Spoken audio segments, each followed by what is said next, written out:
بسم اللہ الرحمن الرحیم۔ السلام علیکم۔ کہانی شروع کرنے سے پہلے آپ سے گزارش ہے کہ ہمارے چینل کو ضرور سبسکرائب کر دیجئے، شکریہ۔ وہ بار بار منع کرنے کے باوجود میرا کوٹ صاف کرنے میں لگی رہی اور میں دیوانوں کی طرح اسے تکتا رہا۔ پھر اچانک ایک چھوٹا سا بچہ آیا اور اس کا دوپٹہ پکڑ کر مما مما کرنے لگا۔ میرا تو دل ہی بیٹھ گیا یہ دیکھ کر، مجھے زبردست شوق لگا تھا۔ اس نے بچے سے کہا 1 منٹ، انکل کا کوٹ صاف کر دوں پھر چلتے ہیں۔ مجھے کچھ سمجھ نہیں آیا اس نے بچے سے کیا بات کی سوائے ایک لفظ کے، وہ تھا انکل۔ میں تو حیران رہ گیا تھا، مجھ جیسے ہینڈسم، ڈیشنگ اور اسمارٹ لڑکے کو وہ انکل بول رہی تھی۔ پر میں سمجھ چکا تھا اس سے شکوہ کرنے کا کوئی فائدہ نہیں، اسے نہ تو انگلش آتی ہے اور نہ کورین۔ بس اس نے میرا کوٹ صاف کیا اور میرے سامنے ہی اس بچے کا ہاتھ پکڑ کر چلی گئی۔ میں بس دیکھتا رہ گیا اسے جاتا ہوا۔ پاکستان سے جاتے وقت میں واپسی پر اس امید میں اسی جگہ گیا جہاں وہ دشمن جان ٹکرائی تھی کہ شاید اس کی ایک جھلک ہی دیکھ لوں۔ میں نے کون سا پھر کبھی پاکستان آنا تھا، پر وہ نظر نہ آئی۔ میں نے واپس کوریا جا کر اردو زبان آن لائن سیکھنا شروع کر دی تاکہ وہ پھول چن سکوں جو اس کے لبوں سے ادا ہوئے تھے۔ میرے سر چین کے باشندے تھے، 1 سال میں مجھے کافی اچھی اردو بولنا اور لکھنا آ گئی تھی۔ سر کا مشورہ تھا کہ میں اردو زبان میں نیوز، شوز یا ڈرامے وغیرہ کبھی کبھار دیکھ لیا کروں تاکہ اردو زبان نہ بھولوں۔ 5 سال گزر گئے، میں اسے بھول نہ سکا، وہ تنہائیوں کی ساتھی بن گئی تھی میری۔ شاید یہی وجہ تھی کہ میں تنہائی پسند بن گیا تھا۔ ویسے میں بہت غصے کا تیز تھا، پر اس سے ملنے کے بعد سوری لفظ میری کمزوری بن گیا۔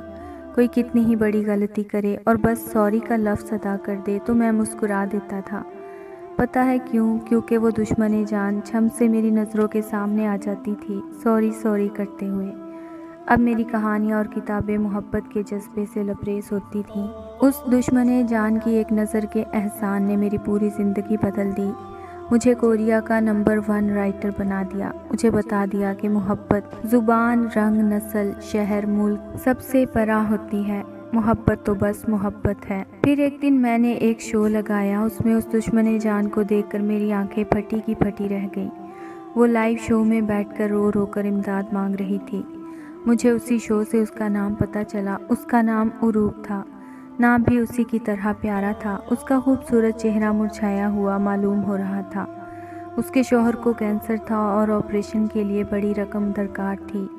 میرا دل اسے روتا ہوا دیکھ کر تڑپ اٹھا۔ میں نے فوراً اس لائیو شو میں کال ملائی اور کہا کہ آپریشن کے سارے اخراجات میں اٹھاؤں گا۔ شو والوں نے میرا نام پوچھا تو میں نے اپنا نام صرف شارق بتایا۔ اس دشمن جان عروب نے اپنے لبوں سے پہلی بار میرا نام ادا کیا۔ میری خواہش تھی وہ میرا نام لے، پر اس طرح تو میں نے کبھی نہیں چاہا تھا۔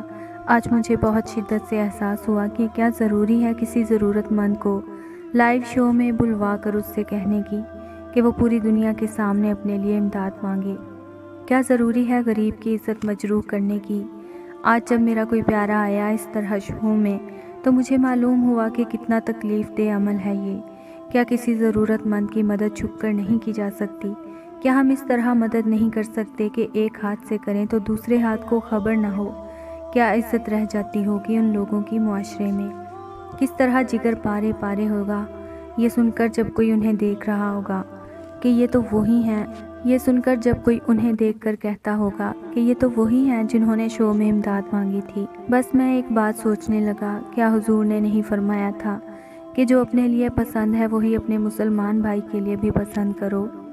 کیا یہ میڈیا کی غلطی ہے جو وہ لوگوں کو بلا کر ان کی عزت مجروح کر رہے ہیں؟ اگر میں ایک نظریے سے دیکھوں تو نہیں۔ کیوں؟ کیونکہ ہم وہ کم ظرف لوگ ہیں جو سامنے والے کو جب تک پوری طرح گرا ہوا نہ دیکھ لیں مدد کے لیے نہیں اٹھتے۔ اگر آج دشمن جان عروب لائیو شو میں نہ آتی تو مجھے تو کبھی پتہ ہی نہ چلتا کہ وہ اتنی تکلیف میں ہے۔ یہ تو پھر میڈیا کی اچھائی ہوئی نا کہ اسی میڈیا کے ذریعے دنیا کے دوسرے کونے میں ہونے کے باوجود میں اپنی دشمن جان کی مدد کر سکتا ہوں۔ عروب کے شوہر کا آپریشن کامیاب ہوا تھا، جس کے بعد اس نے مجھے خود فون کیا۔ اس کی آواز میں خوشی جھلک رہی تھی اور یقین مانے اس کی خوشی سے کھنکتی ہوئی آواز میرے دل کو مسرت سے بھر گئی تھی۔ وہ بہت شکر گزار تھی میری اور میں میڈیا کا، جن کے شو کے سبب میں عروب کے کوئی تو کام آ سکا تھا۔ اس نے مجھے بتایا کہ اس نے اپنے خاندان کے امیر و غریب لوگوں سے مدد مانگی تھی مگر انہوں نے مدد نہ کی، لیکن شو میں جانے کے بعد اب وہ لوگ مجھے دیکھ کہتے ہیں کہ پیسوں کی اتنی ضرورت تھی تو ہمیں بتا دیا ہوتا، یوں ٹی وی پہ جا کر ہمارے خاندان کی عزت کا پوری دنیا کے سامنے مذاق بنانے کی کیا ضرورت تھی۔ میرا بڑا دل چاہتا ہے کہ ان سے کہوں کہ میں تو آئی تھی، آپ لوگوں نے ہی میری مدد نہیں کی، تو مجھے بہت مجبور ہو کر یہ قدم اٹھانا پڑا۔ اس نے جب شکریہ ادا کر کے فون بند کر دیا تو میں سوچنے لگا، یہ میڈیا کی غلطی نہیں ہے کہ وہ مجبوروں اور مسکینوں کو شو میں بلوا کر امداد منگواتے ہیں، نہ یہ امداد مانگنے والوں کی غلطی ہے، یہ غلطی ہے ہمارے معاشرے کی، ان خاندان کے امیر لوگوں کی جو ضرورت کے وقت منہ موڑ لیتے ہیں۔ شارق نے اس کوٹ کو آج بھی سنبھال کر رکھا تھا جس پر اس دشمن جان عروب سے کھیر گر گئی تھی۔ وہ اس کوٹ کو چھو کر مسکرا دیا، شارق کی نظروں میں اس کا خوبصورت چہرہ گھوم رہا تھا۔ میں نے مانا کہ میری پہلی نظر کی محبت فقط افسانہ بن گئی، لیکن میرا دل بڑا مطمئن ہے کہ وہ جہاں بھی ہے خوش ہے اور میں اس کی خوشی میں خوش ہوں۔ میری نظر میں یہی محبت ہے۔